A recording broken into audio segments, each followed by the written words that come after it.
अमर रहे, अमर रहे, अमर रहे, अमर रहे। स्वर्गीय संतोषजी देशमुख यांना प्रणाम आणि वंदन करून आज बीड नंतर महाराष्ट्राच्या प्रत्येक जिल्ह्यामधील असणाऱ्या प्रत्येक 12 बलुतेदार 18 पगड जात्यातल्या असणाऱ्या लोकांचं नेतृत्व करणारा आमचा मराठा समाज हा रस्त्यावरती उतरलेला आहे। आणि रस्त्यावरती उतरल्यानंतर एकच मागणी आहे, आकाला उचला। आणि आकाचा जो पक्षाचा नेता आहे त्या नेत्यालाही त्या ठिकाणी राजीनामा घेतल्याशिवाय कुणी शांत बसू नका, कारण हा खरा सूत्रधार कोण आहे तर धनंजय मुंडे आहे। आमची काही सोयरी नाही त्यांच्या बरोबर, त्यांच्या पक्षाबरोबर का सरकार बरोबर। आमचा खरा माणूस, आमचा जीवाभावाचा माणूस, आमच्या जातीतला माणूस, 12 बलुतेदारांचं संरक्षण करणारा माणूस त्याचा प्राण गेलेला आहे, आम्ही कदापि विसरणार नाही। राजकारणामध्ये अरे फडणवीस साहेबांचा जिथे मुलगा असलाय आणि काय दरवेळेला लोक आमच्या कामाबद्दल संशय व्यक्त करतात। परवा बीड मध्ये माझी भूमिका व्यक्त केल्यानंतर लोकांची भूमिका आली, तुम्ही मराठ्यांच्या बाजूने बोललात, अभिनंदन। अरे जातीवंत मराठा आहे, एखादा चाकू काढून जर रक्त काढलं तर अण्णासाहेब पाटील आणि शांडो कोळी मराठ्याचंच रक्त दिसणार आहे। नेता कोणी असला आणि नेता उद्या जर आमच्या समाजाला वाचवू शकत असेल तर नेत्यापेक्षा समाज मोठा आहे, हे जाहीरपणे आम्ही तुम्हाला सांगतो। परवाचं आमचं भाष्य झालं, थोडक्यात बोलून गेल्यानंतर काही सूचना आल्या। आज व्यासपीठावरती बोलणारी मंडळी सगळ्यात जास्तपणे बीडचे आमदार बोलतात, कारण बीडमध्ये काय परिस्थिती आहे हे परभणीकरांना माहित नसेल। पण बीडची जी कळकळ आहे, हा जो गुंडाराज आहे, हा एका विशिष्ट असणाऱ्या नेत्यांचा जी दादागिरी आहे त्याला आम्हाला घरी पोहोचवल्याशिवाय राहायचं, शांत बसायचं नाही, ही महत्वाची भूमिका आहे। आज माझी सर्व महाराष्ट्रातल्या मराठा बांधवांना, सगळ्या 12 बलुतेदारांना एकच विनंती आहे, प्रत्येक जिल्ह्यामध्ये हा वाल्य निर्माण झालेला आहे, प्रत्येक जिल्ह्यामध्ये आहे, तो कुठल्या जातीचा आहे, कुठल्या धर्माचा आहे, कुठल्या पक्षाचा आहे हा न पाहता राज्याच्या मुख्यमंत्र्यांनी आणि गृहमंत्र्यांनी अशा प्रत्येक जिल्ह्याच्या वाल्याला त्या ठिकाणी ठेचून मारलं पाहिजे, एवढी माझी विनंती आहे। एक मराठा म्हणून माझी जबाबदारी आहे, एक महामंडळाचा अध्यक्ष म्हणून जबाबदारी आहे की भविष्यामध्ये याच मराठवाड्यामध्ये खास करून बीडमध्ये आम्ही महामंडळाचं विभागीय कार्यालय काढू आणि मराठा समाजाला व्यवसायाच्या निमित्ताने मोठ्या प्रमाणामध्ये ताकद देऊ। आता शांत बसणार नाही।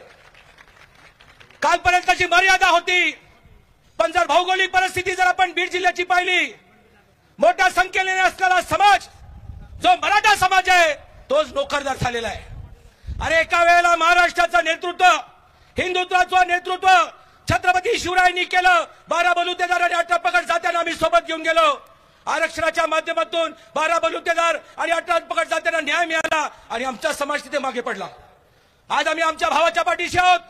यानंतर कुठली घटना घडू दे, नरेंद्र पाटील या व्यासपीठावरती अण्णासाहेब पाटलांचा मुलगा आणि एक मराठा म्हणून सोबत राहील, एवढंच बोलतो। आणि महाराष्ट्राच्या मुख्यमंत्र्यांना विनंती करतो, संदीप भाई, हा धन्यवाद, बस संदीप भाईंनी जे सांगितलं ते बरोबर आहे। पुण्यामध्ये हे राजकारणाचं केंद्र आहे आणि पुण्याचा नेता कोण आहे? ज्या पुण्याच्या नेत्यांनी हे जाहीर केलं की एका मेळाव्यामध्ये पोस्टमॉर्टम करणारा जो डॉक्टर होता, त्यांनी सांगितलं माझ्या आयुष्यामध्ये अशा प्रकारचं मी पोस्टमॉर्टम केलं नाही। माझं म्हणणं आहे अजितदादा पवारांना, दादा तुमच्या पक्षामध्ये मी काम केलेलं आहे, तुमच्या पक्षामध्ये विधान परिषदेमध्ये होतं तुमच्यामुळे, पण आज तुमच्या पक्षातला मंत्री त्याचे जर पिल्ले अशा परीने जर गोरगरिबांना मारत असतील तर तुम्ही कुणाचा अंत पाहणार आहात? तुम्ही त्याला मंत्रिमंडळामध्ये स्वतः फडफडत काढलं पाहिजे। अरे त्यांना राजीनामा देण्यापेक्षा तुम्हीच हात धरला पाहिजे। अरे चाल जा गावाला। अरे महाराष्ट्राने तुम्हाला डोक्यावर उचलून नाचलं असतं, पण तो दुर्भाग्य आहे राजकारणाच्या लोकांना। माझी अपेक्षा राज्याच्या मुख्यमंत्र्यांकडे आहे, संशयास्पद बघितलं जातंय, वाल्या पकडला जातो, पकडला नाही, वाल्या शरणग्रस्त होतो। काल 2 माणसं स्वतःहून त्या ठिकाणी पकडली गेली। आमदार शिंदे साहेब, आमदार संदीप भाई यांनी सांगितल्याप्रमाणे कोण हॉस्पिटलला होतं, कोण अधिकारी पकडायला गेलं होतं, आज जोपर्यंत निकाल लागत नाही, आई शपथ कुणी शांत बसायचं नाही, कोणी शांत बसायचं नाही. आणि मी तर शांत बसणार नाही. प्रत्येक आठवड्याला 3 दिवस तरी बीडमध्ये मुक्काम ठोकून राहील. बघतो मलाही काय करता येईल. पण आता शांत बसू नका एवढीच विनंती करून रजा घेतो. जय भवानी, जय शिवराय. धन्यवाद साहेब, धन्यवाद. यानंतर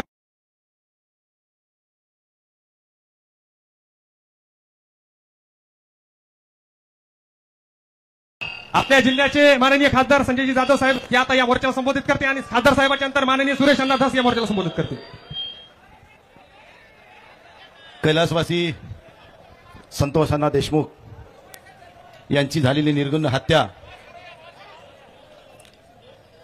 आणि त्या हत्येनंतर उद्भवलेलं महाराष्ट्रातलं सगळं वातावरण, मित्रांनो लक्षात ठेवा, एखाद्या राजकीय वैमनस्यातून, जुन्या काहीतरी कौटुंबिक कलहातून, जमिनीच्या पैशाच्या व्यवहारातून, एखाद्या अनैतिक संबंधातून अशा घटना घडत होत्या पूर्वी. कधीतरी ते आम्ही ऐकत होतो. पण फक्त भाईगिरी करायसाठी जर एखाद्या निर्गुणपणाने एखाद्या सामान्य नागरिकाचा खून करणं म्हणजे हे माणुसकीचा खून झाला, हे लक्षात ठेवा. अशा स्वरूपाचे खून करून राजकीय पोळे भाजणारे हे लांब नाहीत, आपल्या शिवशेजारीच आहे, ते लक्षात ठेवा. संतोष देशमुख असा पुन्हा होणार नाही याची काळजी आपण सगळ्यांना घेणं हे आता काळाची गरज झालेली आहे. म्हातारी मेल्याचं दुःख नाही, काळ सोकावता कामा नाही, अशा स्वरूपाची परिस्थिती आहे मित्रांनो. या ठिकाणी बऱ्याच राजकीय व्यक्त्यांनी, संतोषशी संबंधित असणाऱ्या व्यक्तींनी आपल्या जीवनामधले, आपल्या ह्या सगळ्या कहाणीतले कटू सत्य ह्या ठिकाणी विषद केलेले आहेत. त्यानंतर सुरेश अण्णा बोलणार आहेत, जरांगे पाटील बोलणार आहेत.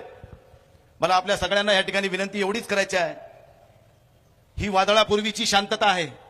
मी बीडमध्ये मस्साजोगला हे बोललो होतो, संतोष देशमुखच्या कुटुंबियाला भेटायला गेलो त्यावेळेसच मी म्हणलं होतं की ही वादळापूर्वीची शांतता आहे, तुम्ही याला हलक्यात घेऊ नका. माझी शासनाला एवढीच नम्र विनंती असणार आहे, आम्ही सगळेजण म्हणतो की ह्या गुन्हेगारांना फाशी झाली पाहिजे, तुमच्या मताशी मी सहमत आहे. परंतु हे फाशी होण्यासाठी अगोदर चार्जशीट व्यवस्थित दाखल झालं पाहिजे. चार्जशीट मध्ये जर काही उणिवा असतील किंवा राजकीय दबावापोटी जर काही उणिवा ठेवण्यात आल्या तर आमच्या म्हणण्याला आणि आमच्या बोंबलण्याला अर्थ राहणार नाही, ही वस्तू ठेवा. म्हणून राज्याच्या मुख्यमंत्र्यांना या ठिकाणी मला या निमित्ताने एक विनंती करायची आहे. मुख्यमंत्री साहेब, हे परळी बीड जिल्ह्यातलं हे महाराष्ट्रातलं एक सामान्य माणसाला त्रास देणारं केंद्र असं म्हणायला हरकत नाही. बिहारपेक्षा बिहारला बी लाजविल अशी परळी आहे, कारण परभणीला लागू नये म्हणून आपल्याला बी थोडं.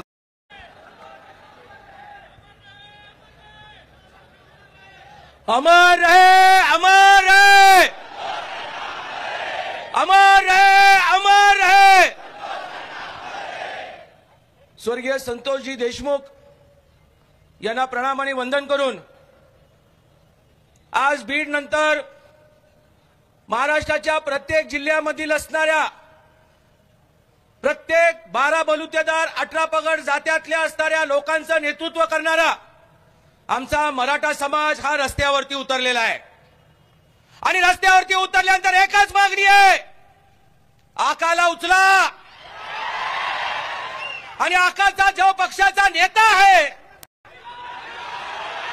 त्या नेत्यालाही त्या ठिकाणी राजीनामा घेतल्याशिवाय कुणी शांत बसू नका, कारण हा खरा सूत्रधार